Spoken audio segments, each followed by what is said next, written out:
এটা রাখো। শোনো, বাচ্চা কাচ্চা হবে হবে না এটা উপরওয়ালার হাতে। এটা মন খারাপ করার কিছু নেই। সমস্যা তো আমার, আমি তোমাকে বাচ্চা দিতে পারবো না।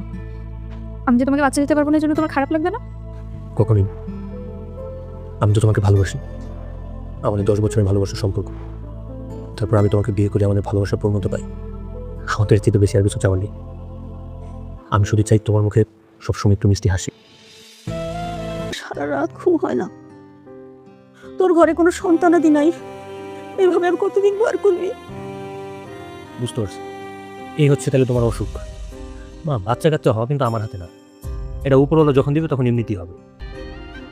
আমি একটা মেয়ে দেখে রেখেছি, তুই একবার বিয়ে করবো না। শোন, আমার ছেলে নিঃসন্তান থাকবে এটা আমি মেনে নিতে পারবো না, পারবো না। মা, কথাবার্তা বলার সময় একটু ন্যূনতম হুঁশটা রাখো যে কখন কি বলতে হয়, কারে কি বলতে হয়। আমি চাইলে এখন অন্য একটা মেয়ের বিয়ে করতে পারবো না, আর আমি জানতাম এই বাড়িতে আসলে এই ধরনের কথা আমার শুনতে হবে, এই জন্য এই বাড়িতে আমার আসতেও ইচ্ছা করে না এখন। শোন, তোকে বলে রাখছি, তুই যদি আমার কথা না রাখিস আমি আর এক গ্লাস পানিও নেব না, কিচ্ছু খাবো না।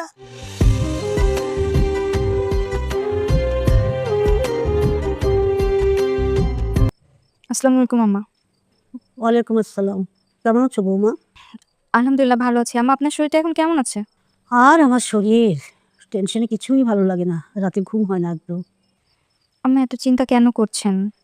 আমাদের নিয়ে চিন্তা করা লাগবে না, আমরা তো ভালো আছি।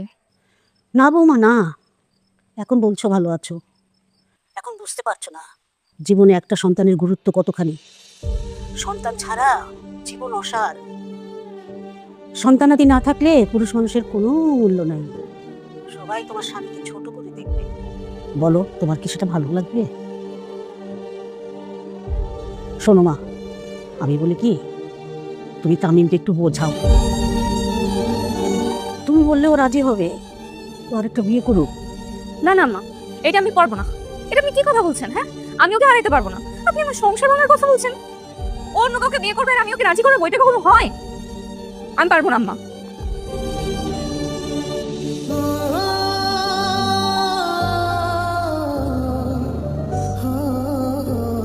বিয়ের কাজ শেষ,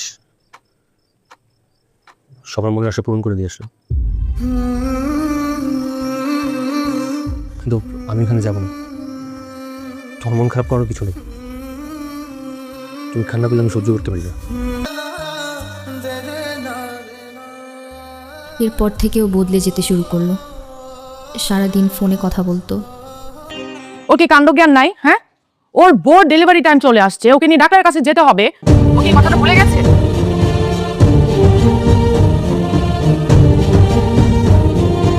তুমি প্রেগনেন্ট? ও, তুমি জানো না? প্রেগনেন্ট তো কবে থেকে, 2 দিন পরে বাচ্চা হবে।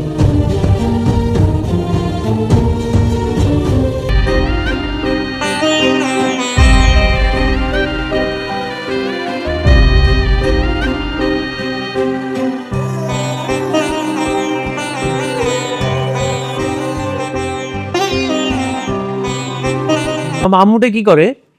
ওরে ওরে ওরে, আব্বু আব্বু।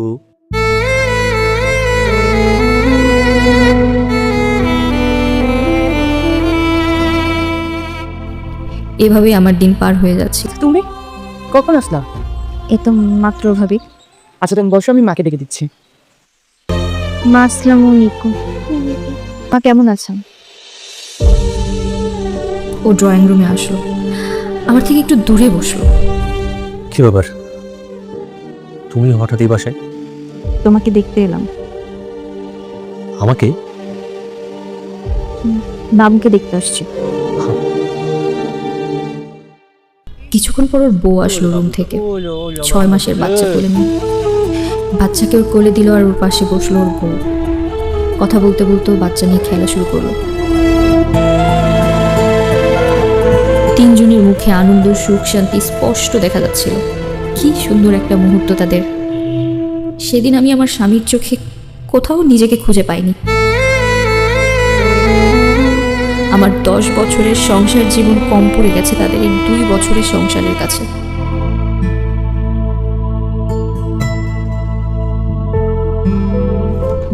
মনের মধ্যে কেমন জানি করে উঠলো।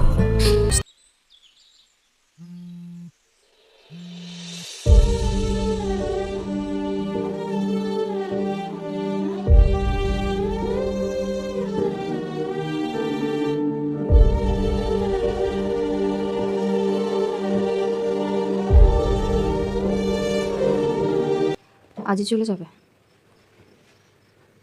হ্যাঁ।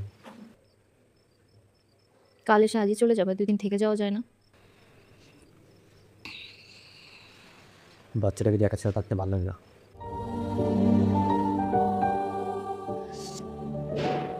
আমি কি এখন তোমার জীবনে শুধুই একটা বোঝা? তোমার জীবনে তো আমার কোনো মূল্যায়নই নেই, আর আমার দিকে তোমার কোনো খেয়ালই নেই। দেখো, আমি এইভাবে আর পারবো না।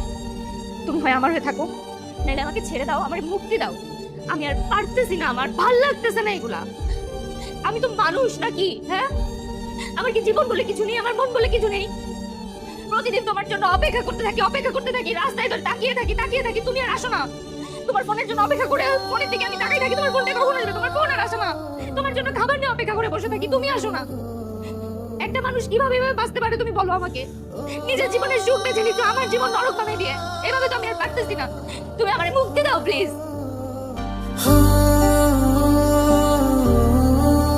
জীবনের পরীক্ষা বোঝা বড়ই কঠিন। জীবনের যে অধ্যায় থেকে বাঁচতে আমরা পালিয়ে বেড়াই, জীবন আমাদেরকে সে অধ্যায়ের সামনে এনে